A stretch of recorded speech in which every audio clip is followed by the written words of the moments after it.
So, those who know the praise, please chant with me. Om Vajnanatimirandasya Jnananjana Salakya Chakshurunmilitam Mena Tasmai Shri Guruve Namah. Shri Chaitanya Manobhistam Sthapitamena Bhutale Swayam Rupam Kadamayyam Dadati Swapadantikam Vandegam Shri Guru Sri Padakamalam Shri Gurun Vaishnavamsa Sri Rupam Sadhida Savagana Siragunatam Vidam Tam Sujivam Sadvedam Savadodam Parijana Sagitam Shri Krishna Chaitanya Devam Jai Shri Krishna Chaitanya Prabhu Nityananda Shri Advaita Gadadhara Sivasadi Gaura Bhakta Vrinda Hare Krishna Krishna Krishna Hare Hare Hare Rama Rama Rama Hare Hare Hare Krishna Krishna Krishna Hare Hare Hare Rama Rama Hare Hare He Krishna Karuna Sindhu Deenabandhu Jagatpate Gopesha Gopika Kanta Radha Kanta Namostude Tapta Kanchana Gaurangi Radhe Vrindavaneshwari Vrishabhanu Sute Devi Pranamami Hari Priye Mancha Kalpatarupyascha Kripa Sindhubhya Evacha Patitanam Pavanebhyo Vaishnavebhyo Namo Namaha. Just sing Radha Madhav and then. Next time. Jaya Radha Madhava Kunja Bihari Gopijana Vallava Girivaradhari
The 8 translations from 6.24 to 6.32. We are also displaying there. You are displaying that, so I will read from here. Yeah.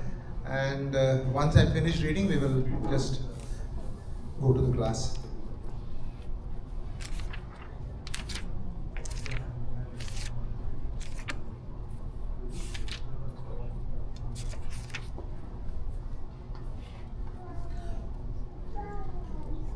Bhagavad Gita, chapter 6, sloka number 24. One should engage oneself in the practice of yoga with determination and faith and not be deviated from the path. One should abandon, without exception, all material desires born of mental speculation and thus control all the senses on all sides by the mind. Sloka number 25. Translation. Gradually, step by step, one should become situated in trance by means of intelligence sustained by full conviction, and thus the mind should be fixed on the self alone and should think of nothing else. Sloka 26. From wherever the mind wanders due to its flickering and unsteady nature, one must certainly withdraw it and bring it back under the control of the self. Sloka 27. The yogi whose mind is fixed on me verily attains the highest perfection of transcendental happiness. He is beyond the mode of passion. He realizes his qualitative identity with the Supreme, and thus he is freed from all reactions to past deeds. Number 28. Thus the self-controlled yogi, constantly engaged in yoga practice, becomes free from all material contamination and achieves the highest stage of perfect happiness in transcendental loving service to the Lord. Number 29. A true yogi observes me in all beings and also sees every being in me. Indeed, the self-realized person sees me, the same Supreme Lord, everywhere. Number 30. For one who sees me everywhere and sees everything in me, I am never lost, nor is he ever lost to me. Sloka 31. Such a yogi who engages in the worshipful service of the Super Soul, knowing that I and the Super Soul within all creatures are one, remain always in me in all circumstances. And the last sloka of the day, number 32. He is a perfect yogi who by comparison to his own self sees the true equality of all beings in both their happiness and their distress. O Arjuna. Namo Vishnu Padaya Krishna Pesha Buddha Simade Bhakti Vedanta Samitanami Namaste Saraswati Devi Gauravani Prashani Krishna Jai Shri Krishna Chaitanya Prabhu Nityananda Sri Advaita Gadadhara Sivasadi Gaur Bhakta Bandhari Krishna Krishna Krishna Krishna Hare Hare Ram Hare Ram Ram Ram Hare Hare Hare Krishna. So all the translation might be bouncers. So don't worry. So we'll make it simple now.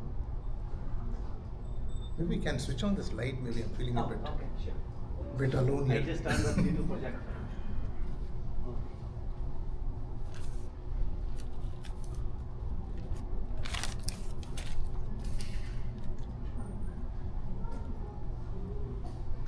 Actually, I'm born and brought up in Calcutta. So from Calcutta, when I went to Bahrain first time, I was driving on the road of Bahrain, and on one side of the road there was a huge display of inconvenience. We are sincerely apologizing for the inconvenience, and I was wondering what is it. And then I saw on the road a lot of lights display with banner, inconveniences, all those stuff. There was a small hole on the road which they were repairing. And a huge banner was put, inconveniences, we are apologizing this and that. And actually I drove a little bit, I started crying. I was coming from Calcutta, where there is a little road on the whole. And they say, inconveniences regretted. मतलब पश्चाताप हो चुका है. आपको लेना है तो लो, नहीं तो मत लो. Similarly, why I'm telling this story is, for the next 40 minutes, Mike is with me, inconveniences regretted. I can't help it. So we will just remember two of the essence, the last class which I gave, 2 months back. One was, I don't know if somebody's new here, so I'll just make it short. So we had explained about Rahul and Sheila in the classroom. When the teacher asked, Rahul, can you explain what you want to become in life? And he gave a big lecture. I want to work hard, I want to slog, I want to do this, finish my IIT, finish my MBA, blah, blah, blah. And then I become a millionaire, billionaire, and all those stuff. The teacher told very good, very good. Then she asked Sheila, in 2 words, can you tell me what you want to do in life? She said, Rahul's wife. She said, that's what simple life. And I was telling, like in the material world, Sheila is intelligent. Even in the spiritual world, we can be intelligent like Sheila, If you go to Srimad Bhagavatam, 7.9.44, the sloka, Prayena Deva Muniya, So Vimukshishva. The main essence of this sloka, which says, which Prahlad Maharaj is telling in Canto 7, great saints and rishis, because they want to get delivered, they just go to the Himalayas, go to the mountains, because they want to get delivered themselves. And they practice severe austerity and severe yoga, severe penance, and they get delivered. But oh Lord, I'm not interested in that, because I don't want to leave other people behind because I need to give them Krishna consciousness so that they can be delivered. And this reminds me of, founder Acharya of ISKCON, Srila Prabhupada. At the age of 70, I mean, that's an age where we just retire, sit at home. And he was living peacefully in Vrindavan just because his spiritual master told, go and preach in the West with 40 rupees in hand. And the sloka is exact resemblance of what great rishis do. He just left for the US with nobody there, and he started off and he built 108 ISKCON centers. Today we are talking of more than 1,000 centers. So that's the mercy of Srila Prabhupada, and let's be the Srila today. Let's not be Rahul and work very hard, because Srila Prabhupada has already worked very hard. He has worked very hard, he has done everything, he has done all the research. He is given to us, the buffet is there. Just go and start enjoying rather than thinking of what is the ingredient, where is the ingredient, who stores the ingredient, how, no, just relax. Because life has got a lot of questions and you won't get answers to everybody. Today I was listening to a lecture where an Acharya is telling, Shanti kisi ko nahi milegi. Shanti, all of you understand Hindi? Yeah, Shanti kisi ko nahi milegi. Unless and until you understand certain facts of life, there is no answer to every question. You can't keep on asking why, it doesn't answer. You have to accept people as they are. Don't try to change people. And when you are trying to do something good for it, somebody, whoever it is, remove the expectations from the heart. When you follow this principle, Shanti automatically आ जाएगी.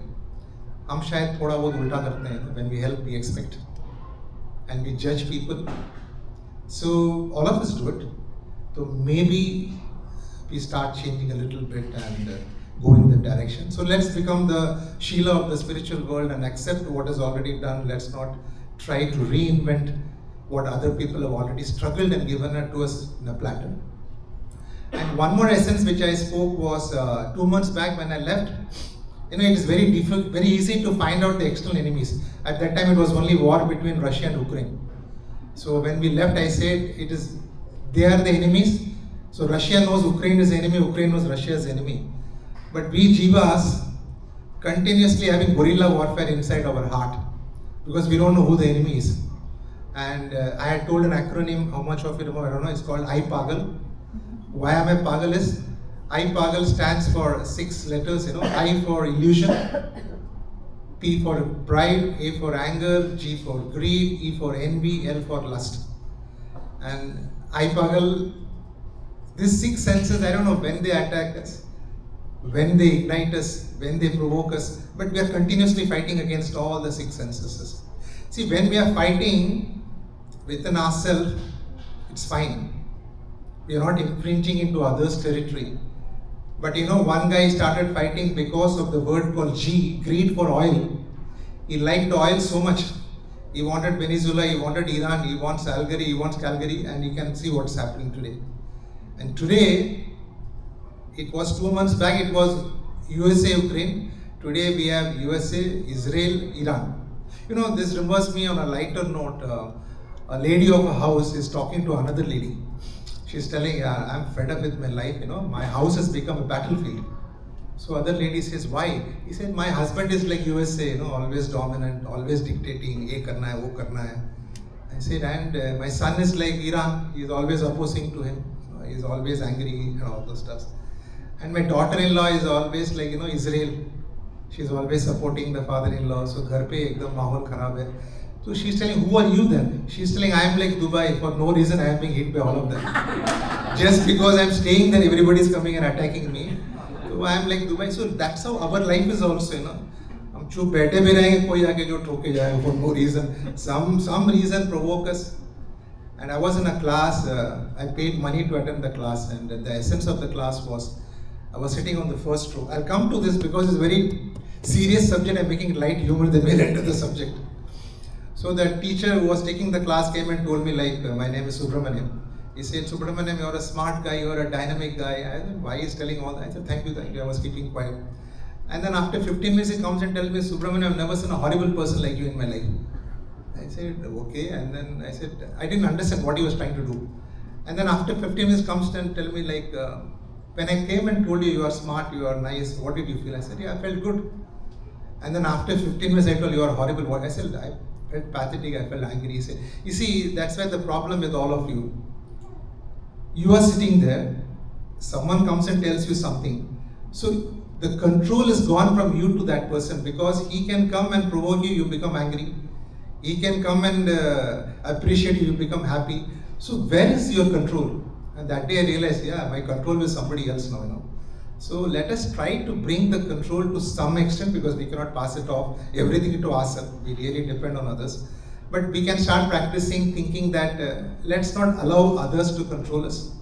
Let us start thinking and not react to situations. So that was external war and all those stuffs. So let's enter today's topic, Ashtanga Yoga.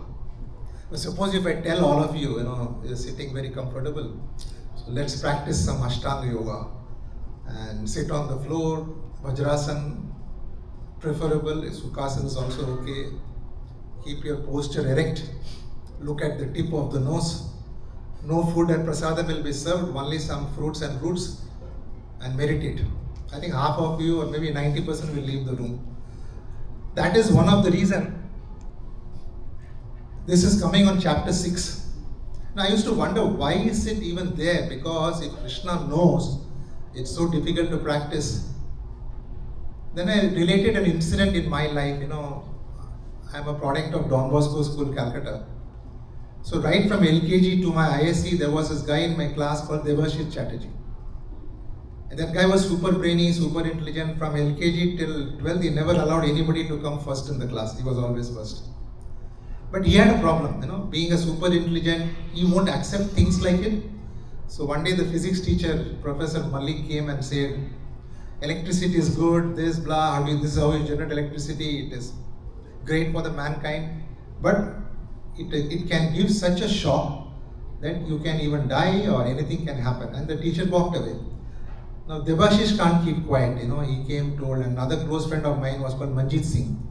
So we three were always roaming together, and Devashish tells, how does the shock feels? I said, why you want to feel it? The teacher is telling it's going to be dangerous. No, I have to feel it. I said, we are not into the game. He said, no, come with me at least, something happens. So we go to the corridor, and then there is a switch, there is a bulb, he switches on, the bulb is glowing. So he switches off, removes the bulb. He tells me to put the switch on. He goes and puts his hand inside the holder. And he was thrown away. And then I saw in Hindi movie, so I took some water and put on his face. He woke up after 2 minutes. I said, Devashish, he said, no, shock is very bad. I said, that's what he said. That's what he said. We just don't believe people, especially who has given a lot of time to do the research. Why are we not even believing them? Similarly, that's the reason Krishna put chapter 6 for us. He says, if he says Ashtanga Yoga is difficult, don't practice. Are aisa kaise? Main to karunga. Okay, no problem. So what he did, Bhagavad Gita is first 6, second 6 and third 6. The essence starts from 7 to 12. 7, 8, 9, 10, 11, 12. The first 6 starts from Karma Yoga. 6 is Dhyana Yoga. And the last 6 is Jnana Yoga. So Krishna put the beautiful Bhakti Yoga in between, like a vada pav. So the taste is in the vada between the two bread. That's the best part of it. He kept it in the center, and then put Karma Yoga, Dhyana Yoga there, and Jnana Yoga here. He is also giving indication in chapter 5, sloka 27, 28 and 29, because chapter 5 has got 29 slokas. He says in 27, 28, my friend, Ashtanga Yoga is like this. Think about it. And he says immediately in 29, Bhoktaram Ekya Tapasam Sarvaloga Maheshwaram. He says, any austerity you do, any penance you do, if you are not keeping me, if you are not offering it to me, it's of no use. If you offer it to me, you are free from the material's misery. See, the trailer is already given in 5. And then he goes into 6 and starts explaining what is Ashtanga Yoga. Now, how many of you are really aware of Ashtanga Yoga? I mean, if you can raise your hand, what is Ashtanga Yoga? Or what is yoga for that matter? Yoga. Okay, in your definition, what is yoga? Yoga is connecting to the God. Correct. Absolutely fine. Yoga is linking with God, but today's modern world, yoga is different. Yes. It is hot yoga, cold yoga, this yoga, that yoga. So that is not actually yoga. So what we will do is we will see what is Ashtanga Yoga. And then we will see, first let us see what is yoga, then Ashtanga Yoga. Why can't we practice it? And what is it we can practice? I think that would be covering up for the class today. See, yoga generally started up telling that you need to meditate. Now, what is the reason for meditation is also given, that you need to calm the mind because the mind is not calm at all. So what yoga meditation started was with, there is something called, if you are not meditating internally, if it is external, the problem with the external thing is only two, because you are questing, I mean it's not the yoga, it is a attraction towards the external part. You want more, there is no end to it. You want to achieve more and more and more and more, and it goes on, and that creates all the turbulence in the mind. The problem with that kind of an attitude is the fear of losing whatever you have achieved. That's a material external part of it. The second level is a yoga when you start meditating internally. There is again two aspects to it. You know, in Bahrain we had one session and it was called Transcendental Meditation. It was like $150 for a 3 hours course for 2 days. And the course starts at evening 7 o'clock. So we went and joined. This was like long time back before coming into ISKCON. What is Transcendental Meditation? Something sounds fine. So we went and then we sat, he said, close your eyes. Can you see a river in front of you? The river, and there is no ripples, the river is calm. Beyond the river is a lush green field. Beyond the field is beautiful mountains. Can you see the sunrise? By the time, with the slight background music, this kind of dialogue, we were all asleep, you know. We don't know what is happening. We are hearing a lot of snoring sounds in the class and all. And after 2.5 hours, he told, he switched on the light, so we all woke up. And this happened first day. Second day is also happened. Then I told him, what is this like? We have paid money and what we're doing at the end of the day, we're just sleeping. What is transcendental meditation? He said, that is the essence. If you can sleep peacefully, I said, this I can sleep without paying money, right? Why should I come pay money and sleep? So that was transcendental meditation, because people exploit a lot of yogas, and that is external, looking at things. Now, but in reality, when you start meditating on the river or external objects or putting a candle, it works by calming the mind. The mind definitely gets calm. But the question comes is, beyond a certain stage, once your mind is calm, now what next? That's where the Ashtanga Yoga comes into play. Because you can keep on meditating on external objects and can steady the mind, but you don't know what is to be done after that. So Ashtanga Yoga, basically what it does is, it is divided into 8 stages. Now you can listen carefully if you want to practice, or you can just take it for academic interest. So the 8 stages is again divided into 2 parts. There is a first part comprising of 4 stages. There is a second part comprising of the second 4 stage. And what is the first part with the 4 stages? It's called Yama, Niyama, Asana, Pranayama. I can see half of you getting bored, but that's the essence of the class. You need to understand this. So Yama, Niyama, Asana, Pranayama. Yama and Niyama are rules and regulations. Yama is a rule for individual. It could be like a hygienic rule. You should take bath, you should be clean.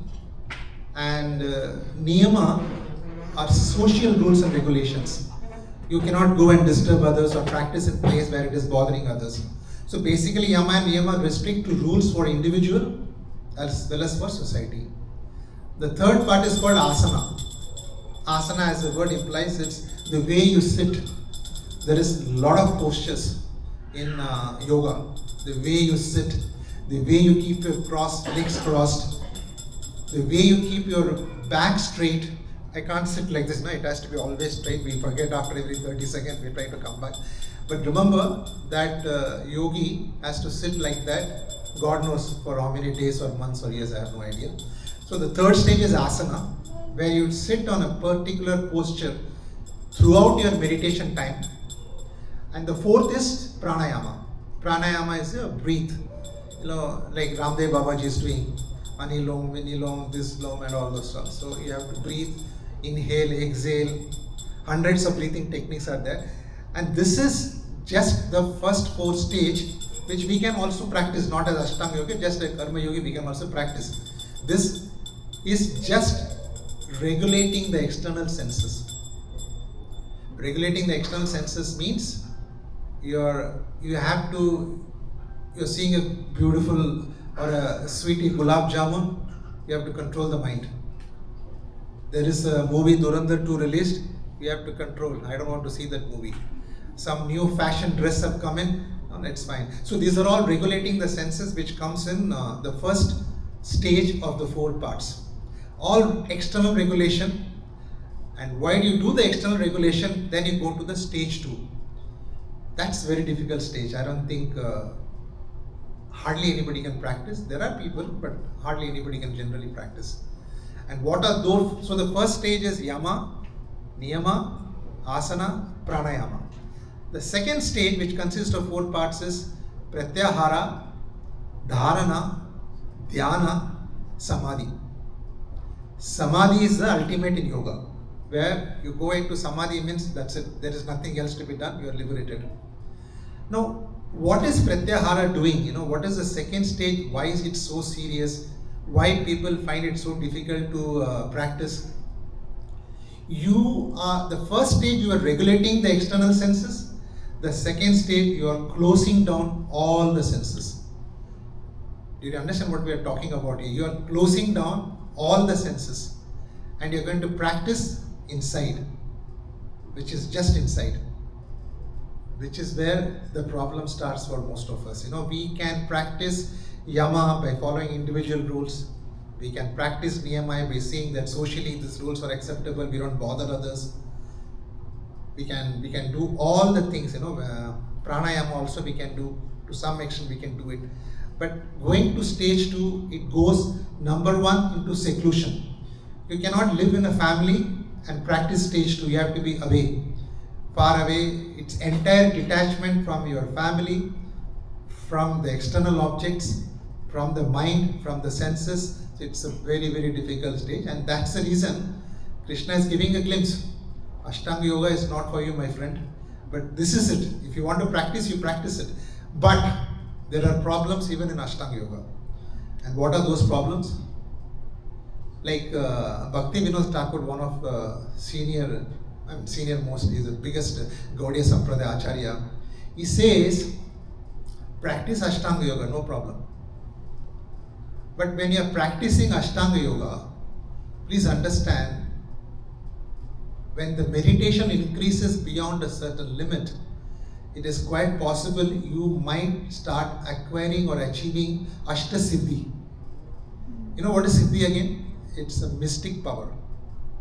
Now that is the most dangerous part. What are those Siddhis? Let's understand what Siddhis are.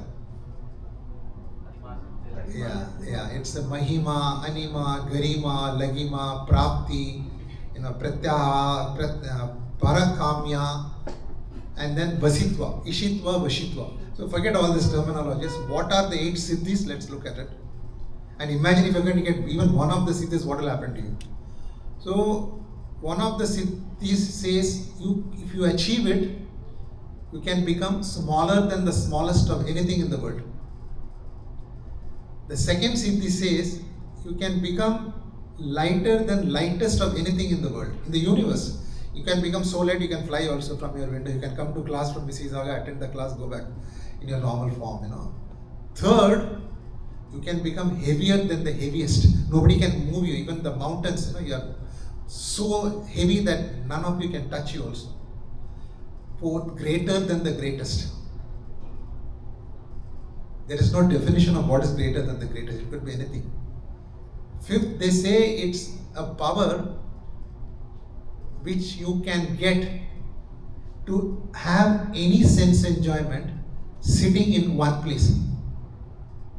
Just by sitting in your house, in your room, whatever enjoyment in the world is there, you can achieve the power to achieve that. That's one type of Siddhi. The other type of Siddhi is to control the material nature. Can you imagine? If you get that kind of a siddhi, walk coming out of the house, there is rain, stop the rain, One word and the rain is stopped, you walk. Controlling the material nature. And the other siddhi, you can bring anyone under your power, or you can bring any material element under your power. This sounds fantasies, but there are people who have achieved this kind of siddhis, which is what Bhagavatam says. Rishabdev Maharaj had all the siddhis. He never practiced it, but he had achieved all the Ashtasiddhi. Now there are people who have achieved the Ashtasiddhi and also gone crank. Who are those examples? Vishwamitra Muni. They achieved all the Ashtasiddhi and one dance from Menaka sent by Indra, that's it. End of that siddhi gone. And then he goes into practice and again comes back. We have another famous personality called Saubhara Muni. Austerity under the water for 10,000 years. All the Ashtasiddhis he had achieved. Small mistake, he saw two fishes mating, he came out, married 50 princes, produced 5,000 children. And then he realized it's of no use, again went back into the water. So these siddhis are extremely powerful. And the people who have achieved these siddhis are also not ordinary personalities. They could meditate for 10,000 years, a small thing disturbed them, then they realized it, then they again went back again 10,000 years. Neither can we sit in water for 5 minutes, neither can we produce 5,000 children, and neither can we go back and again practice for another 5,000 years because we don't even need that. Srimad Bhagavatam, the famous sloka 1.1.10, Prayana alpa ayusa sabhya kalovasmin yugajjanaha. So manda sumanda madhyo manda buddhi matha. It says in Kali Yuga, the jiva's life is so small, unintelligent, confused, they are lost. And that's what we are. We can see what Bhagavatam says. It's not some fantasy or some story, that's what Kali Yuga is all about. And with this Prayana Alpa Ayusa Sabhya, where are we going to practice all these austerities? This was possible in Satya Yuga where people lived for ages and ages. Here we don't know 50, 60, 70, 80, 90. Now people I can see even living 97, 98. With the medication, I think the extension of life is possible. But still, I don't think it's feasible for anybody to even practice Ashtanga Yoga. And if somebody get one of the siddhis, forget all the 8, even if they get one, you think he's going to focus on the Supreme Personality of God, even think he's the Supreme Personality. Even one of the power achieved, that's what Bhaktivinoda Thakur says, this path is very dangerous. If you achieve one siddhi, you are finished. The essence is finished. What Krishna says in 5.29, do any austerity, do any yoga, but if the culmination is not in devotional service or rendered to me, the entire process is a waste. So that's the reason Bhaktivinoda Thakur says it's dangerous. Similarly, another Gauda Sampradaya, Vishwanath Chakravarti Thakur, he says you practice, no problem. He says from 6.24 to 6.32, whatever slokas you have done, practice it. Provided it ends in Bhagavan realization, this is all fantastic. You do it. But if everybody is telling it's not possible, then let's not waste our time. I think the best part is let's be the Sheela, accept it, and let's see what can we do. That's more easier. And why can't we do it? There is a reason, they did a big research also. Meditation is good to a certain level. But meditation to this level where you can get, first of all, concentrating the mind, and then even if you bypass the siddhi to focus and remove everything from the heart. How do Ashtanga yogis work?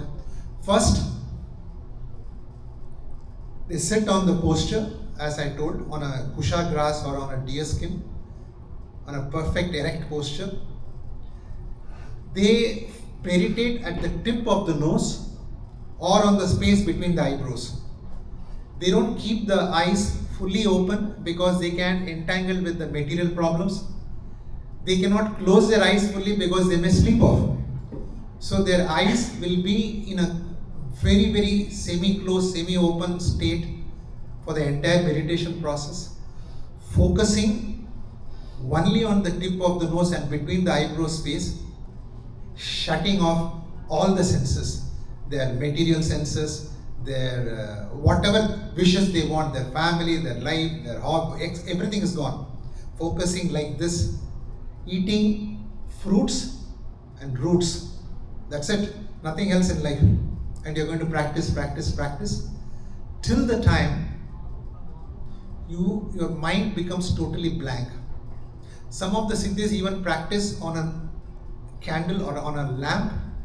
They focus the lamp to such a level, then they shut down the lamp also externally and bring the lamp internally and start focusing on the lamp internally. And once they focus on the lamp internally, they wipe away everything from the heart and then they focus on Vishnu. So, Yoginam api sarvesu Krishna says that kind of a yogi who meditates, practices and attains me, thinks of me, is the best yogi, is the best of all the yogis. But after saying all this, he immediately goes into 7 and starts promoting Bhakti Yoga. He's telling, do Bhakti Yoga, that is good for you. I don't think it's going to work out. So I was telling meditation is good. The reason is very simple. I was also doing scientific research why it is good, because when we sit, we feel calm and all those stuffs. But it seems, I don't know how many of you know the difference between brain, mind and consciousness. It is a very big subject, sometimes confusing. Then I read a lot of things just to make it very simple. Brain is a organ, it's a matter, which you can go to an hospital, they can possibly show you how the brain looks. It's got like billions of nerve cells. Mind is subtle. Consciousness is again subtle. So the way I have understood it, or I am interpreting for my own easy sake, is mind is different, consciousness is different, brain is different. The brain is situated physically, which you can see, but you cannot see the mind, you cannot see the consciousness. So where are they located? Where is the consciousness? Where is the mind? People say heart is a place of compassion, but again heart is an organ. It's again debatable topic. Does heart has emotions? I don't know. Some say yes, some say no. Some say heart is pumping blood, some say heart doesn't pump also. So heart is just sucking and then swelling the blood. That's it, it can't even pump anything. So there's a lot of confusion on the scientific part of it. But then what is clear is the brain has got 5 waves. They are calling it alpha, beta, theta, gamma and delta. We'll not go into too much depth of all the waves. Delta is during the sleeping time. But what we need to focus on, they're saying, is on the alpha and the theta wave. If you can focus on the alpha and the theta wave of the brain, it gives you calmness, it gives you focus, it keeps you steady. So how do you train the brain to improve your alpha and theta waves? He's telling it can be done through only one way. Get up early in the morning, close your eyes for 5 to 15 minutes. Whatever thoughts come, let the thoughts go. If none of the thoughts come, fantastic. But keep your eyes closed and this produces a lot of alpha and theta waves, which is going to help you for the overall posture of the body and the thinking of the body. Now, our scripture goes one way ahead, and you see that's why they say chant in the morning. Why do they say chant in the morning? Because Hare Krishna, Krishna Krishna, Hare Hare, Hare Rama, Rama Rama, Hare Hare. It is not just English alphabets. It is not just 16 words. It is a spiritual vibration which has come from the spiritual world. So when you sit, ideally Brahma Muhurta, but Brahma Muhurta may differ from people to people. Some people it is 3 o'clock, some people 10 o'clock. It all depends on individual when you get up. So take up the time you wake is your Brahma Muhurta, assuming that is your Brahma Muhurta. When you can sit, close your eyes, chant. Whether thoughts come, In fact, when I started chanting initially, I used to get good business ideas. I thought maybe this is going to help me a lot because this you can do, that you can do, this competition you can win. But slowly it takes time, thoughts still come. But that's a muhurta possibly for chanting, which can also give you material success. Then they did a research on kind of 100 billionaires to see what is common in all these people. And they find out their alpha and theta waves are excellent. Yeah, they get up. They get up early. They plan out the activity. They think everything is chalked out. I mean, this is all read. I don't know how much of it is true. 5 a.m. club.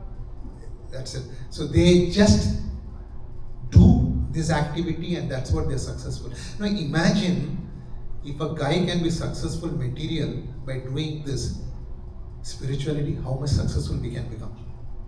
So if we can get up in the morning, even they say start 5 minutes chanting. Scientifically they say close your eyes. Now close your eyes is when again you may sleep. So better don't, you close your eyes, but let the mantra vibrate in your tongue. You don't have to take bath or even brush your teeth. Get up and start 10 minutes, sit in your bed, close your eyes and just chant. You will see the difference. It is not transcendental meditation lecture I'm giving, You will see the difference for yourself after a month, how life changes. Even your material life changes, a lot of success starts coming because you start planning exactly, what to do, what is to be done, the clarity comes, the focus comes. So meditation has got its own advantages. Whether it is done on a material platform, you still get benefit. But if you get in a spiritual platform, you get both the material and the spiritual benefits. And you can focus on a mantra which is just given to everybody. Which is just given. You don't need any qualifications to do this chanting. Everybody can chant, whether caste, creed, Brahmin, non-Brahmins, whatever people can create, let them create, but anybody can sit and chant this mantra with no restrictions. This helps a lot. So that is the reason why meditation is so important. Ashtanga Yoga, if you can do it, please do it. Choice is yours. Another point which Vishwanath Chakravarti Thakur also mentions, before that I'll give you another disclaimer. A lot of you might be investing in mutual funds and ETFs. There is a big clause. Mutual funds are subject to market risk. Do it, take a decision at your own. Similarly, scriptural things also come. It calls for austerity, penance. If you can do it, do. But the problem between mutual fund and our scriptural fund is different. Whatever money you make in mutual fund, when you leave the universe, everything stays back. You can't even take $1, one gold chain, nothing. You have to come. You came empty, you'll go back empty. That's a risk with the ETFs and mutual funds. But when you do all this japa, Bhagavad Gita, sloka number 2.40, Krishna says very clearly, if nobody has read, please go and read at least that sloka. Neha vikrama nastosti, pratyavayana vidyate, swalpam apiyasya dharmasya trayato mahadivaya. It says, even if you do meditation on my name, even 1% of your entire lifetime, in your next birth, you will start from the second person, 2% onwards. It is taken and carried forward and given back to you on the next birth. Whereas mutual funds is all gone. Somebody is going to enjoy. This one you are going to enjoy. You are going to have it on the next birth. Now the question is, have you enjoyed it? You have to believe on Acharyas. Lot of things we believe, and this faith is what keeps everything going. So let us not only prepare for this birth, even for the next birth by this chanting and meditation. Then I made certain points, how do we correlate Ashtanga Yoga to a normal devotee's practice?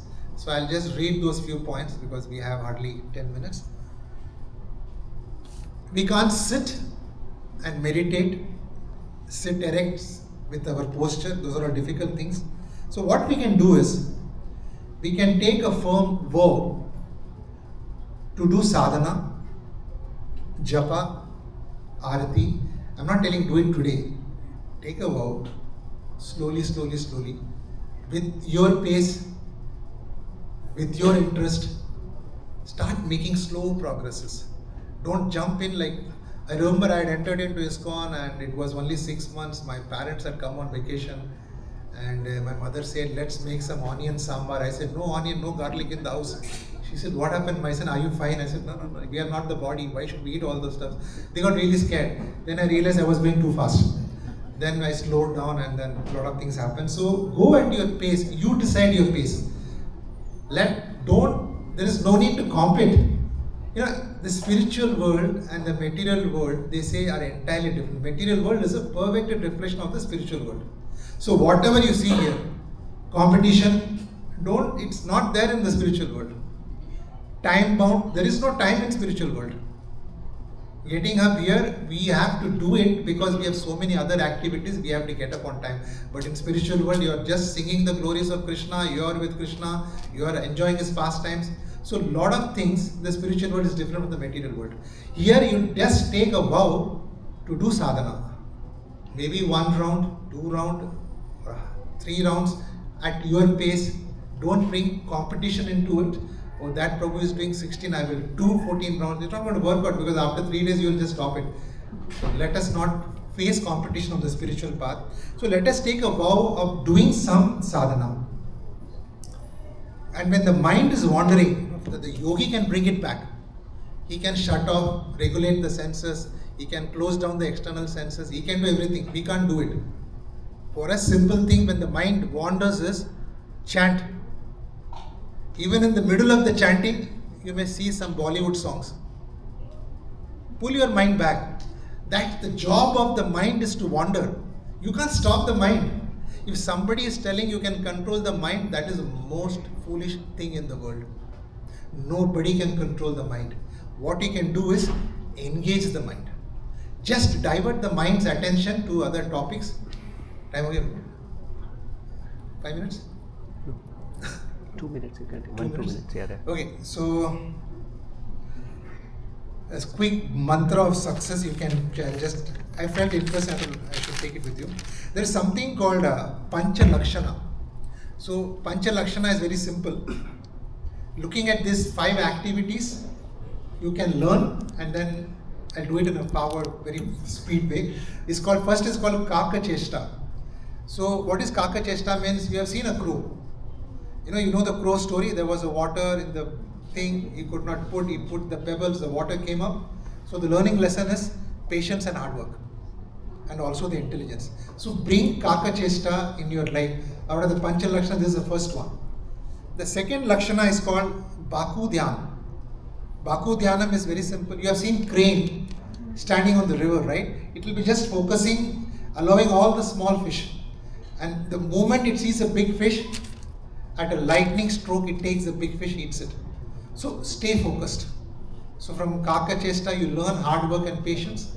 From Baku Dhyanam, you see how to be remaining focused on a particular activity. And the other one is called Shwana Nidra. Shwan is dog. You see dogs sleeping. Any one click, they are alert. They'll just wake up. They're wondering what's happening. So be alert to everything happening around you. And that's going to help you a lot. The fourth is called Alpahari. Alpahari means eat less, not only through your mouth. Eat less through your tongue, through your ear, through your eye, through your nose. Be Alpahari from all the sense organs, and you see life is changing. And the other one is Grahatyagi. Grahatyagi is very simple. Leave all house comforts eventually. Don't keep on building comforts, adding comforts, because even I tell my wife, when we go to a shop, ask 2 questions. Do I want it? Do I need it? If I want it, I'm finished. This will never stop. If I need it, buy it. Others don't even buy it. So if this Pancha Lakshana, bring it into your life. Take one sadhana, one japa or reading. Best part of it. These are all our Ashtanga Yoga. I'll just wind up 1 second. Best part is train your mind to see Krishna everywhere. That resolves half the problem. Somebody is sitting here, all the jivas, there is Krishna inside. Anything, you see prasadam, there is Krishna inside. You see this tube light, the energy, you see Krishna there. You're drinking water, taste, Krishna is there. The moment you start bringing Krishna into all aspects of your life, life changes. So this is our Ashtanga Yoga. This makes our life simple. So don't have to go sit erect, watching your nose and the eyes and all. Just chant. If possible, get up early morning or in your Brahma Muhurta. 2 rounds, 3 rounds, 4 rounds, 5 rounds, whatever chanting possible, do it. Develop compassion to other jivas. That is the biggest Ashtanga Yoga which we can do. Somebody is sad, somebody is misery. Vaishnava says, consider others' happiness and misery as your happiness and your misery. Then this will resolve all competition. There won't be any fight, there won't be any war. But we have a long way to go. So let's practice. And thank you so much for patiently listening to this. Hare Krishna. Hare Krishna, Prabhuji.